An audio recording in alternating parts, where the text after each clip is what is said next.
Hey everyone, this is Sean.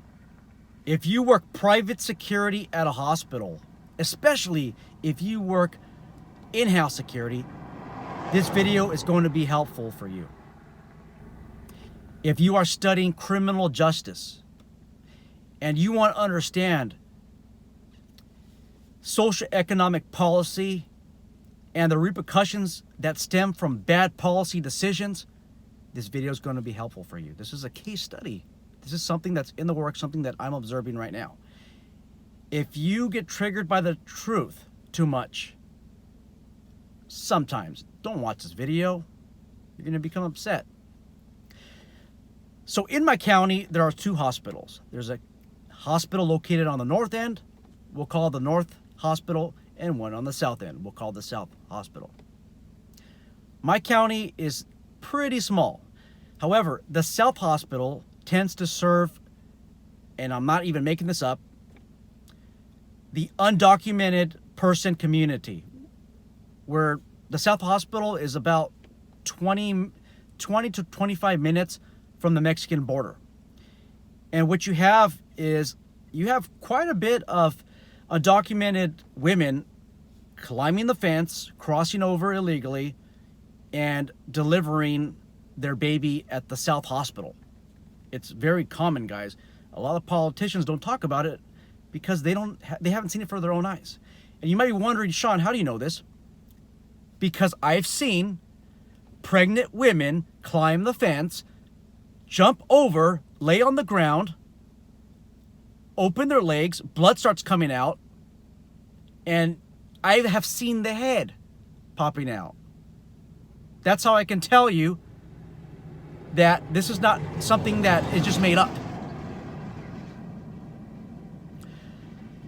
What is happening at the South Hospital is that the birthing center and the pediatric units have closed.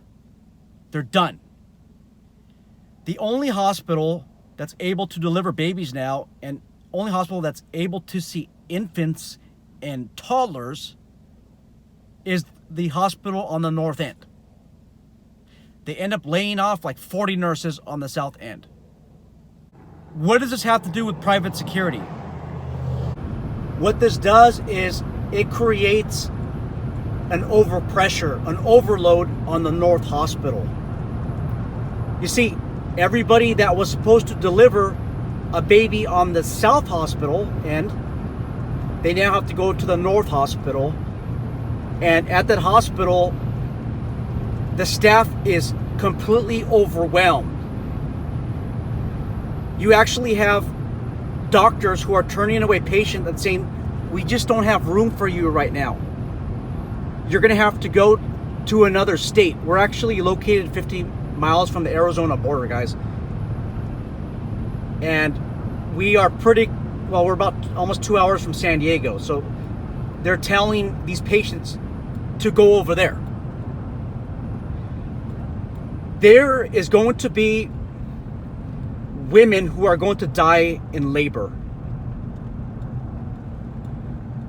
Children who are going to die. Heavenly Father, if you're hearing this, please hear our prayers for help. You have to keep in mind that just about anybody can give birth. And what I'm talking about is the criminal elements. Guys, these gang members out there, these hoodlums, these thugs who are preying on society, they get women pregnant. Their lady has to deliver at a hospital. And guess who accompanies them sometimes?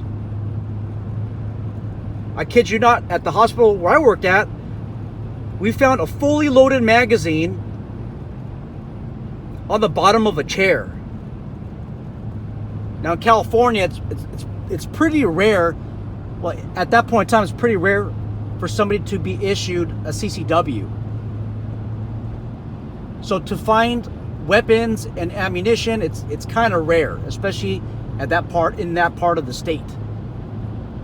Anyhow, there was magazines found on the floor, and you guys that work hospital security, you guys know how that fell out.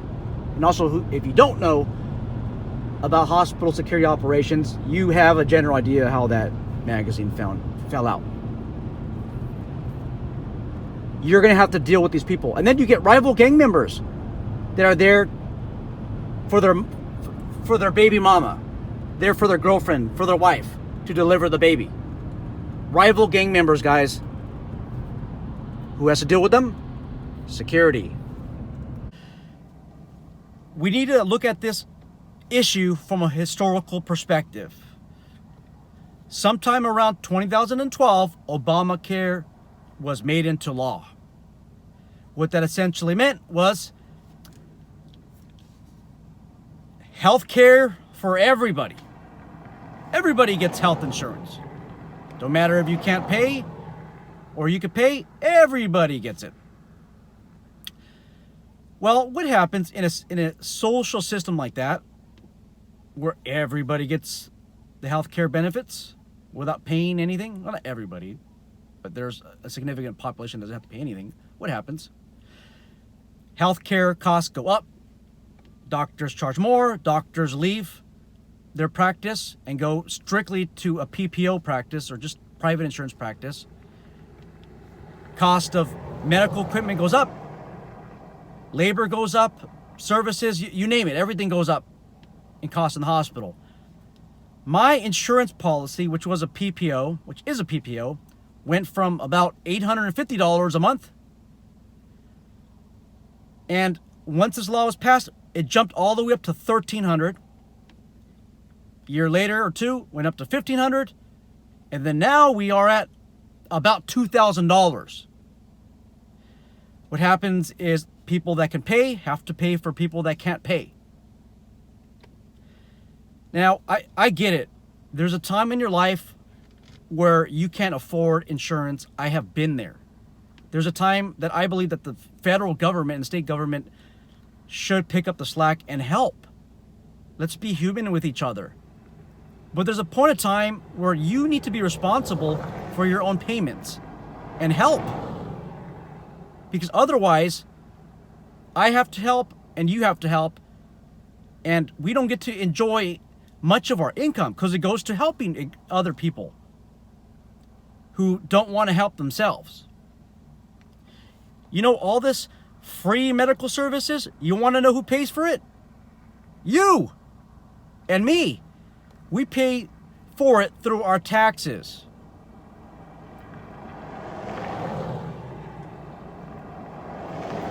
Everybody that is working ends up paying for it. And you might say, well, Sean, I don't pay taxes. At the end of the year, I get a tax refund. Well, let me tell you this. While you're working, during the course of the year, your employer is sending federal and state taxes, depending on where you live, to the various governments, state government and federal government. And that government, well, the federal government sends all your money to the banks. Banks borrow money and they give the federal government an interest rate. So basically, they're making money off of your taxes. You know how you get the tax refund at the end? Well, a lot of people think, oh, cool, I got free money. No, it's not free money. It's your money. The federal government used all that money to pay for all kinds of crazy things, but also investments. They invest in the bank and they get a percentage back. I want you to look at the pediatrics unit and the birthing unit very closely. Doctors have a derogatory and slang term for those patients who are admitted to the hospital for birthing purposes or for pediatrics purposes. They're called bleeders. And with any profession, if you can understand their terminology, their slang, you could understand a different perspective. So the reason why, especially you guys, the birthing centers are called bleeders is because a hospital doesn't get much. The state government, federal government, doesn't pay them enough for the services. If you have a baby that's delivered through a vaginal birth, The average cost in America is about $13,000. If our women have a C-section, it's about $22,000 on average. Hospital gets a puny reimbursement for that, guys. And what do they have to do? They have to cut departments. They have to cut services in order to make up for the difference. It's not in most hospitals. It's not a profit. They don't make a profit off the birthing center. So there's always that, that $10,000 or $20,000 that needs to be repaid. Who pays for that?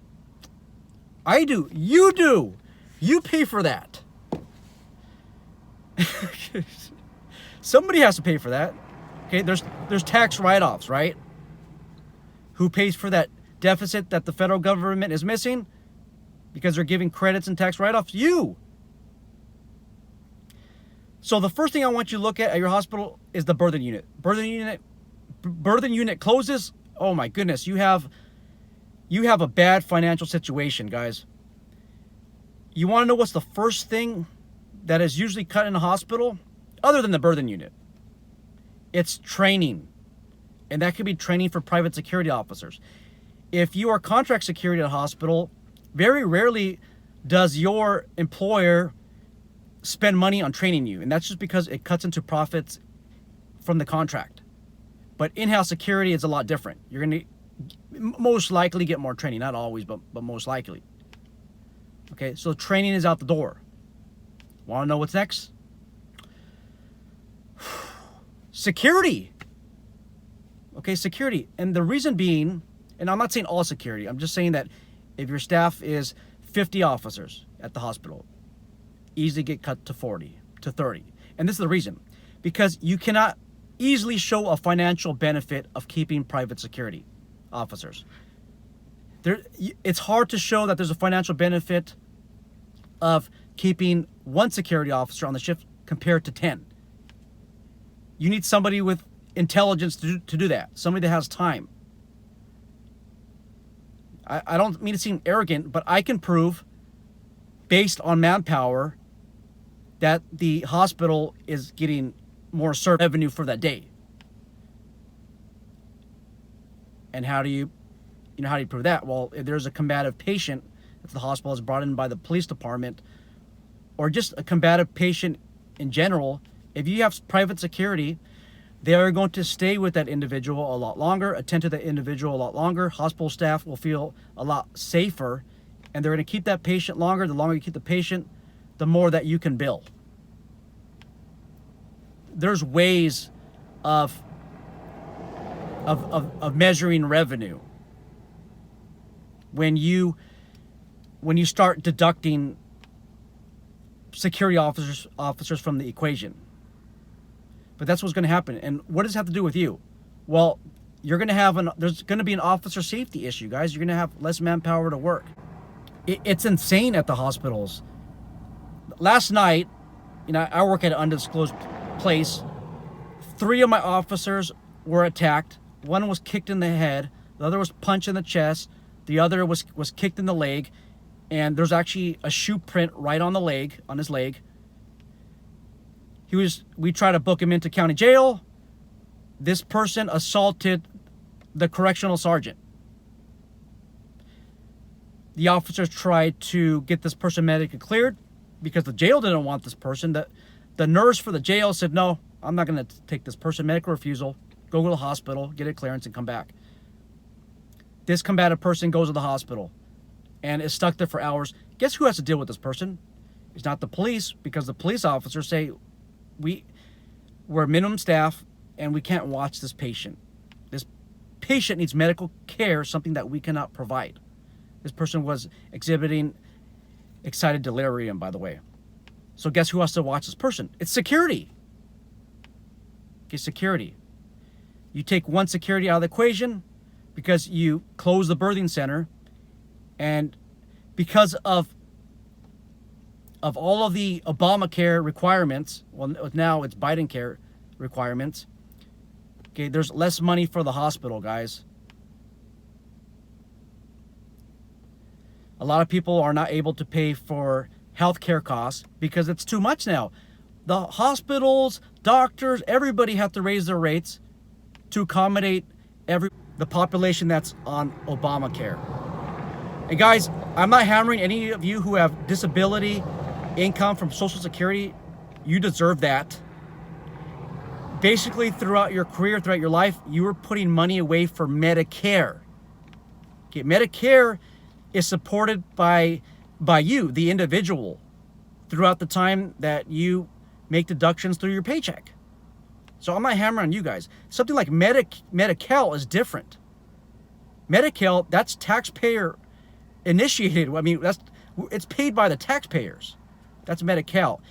And if you're another state that's not California, there's another name for it. It's not Medi-Cal.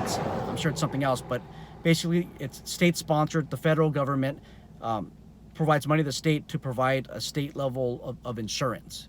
Okay, but even then, that insurance policy, that's paid by the taxpayers. That's all I got, guys. Being in hospital security is getting dangerous. It's getting crazy. One of our subscribers just recently mentioned that they told him that he can't wear body armor.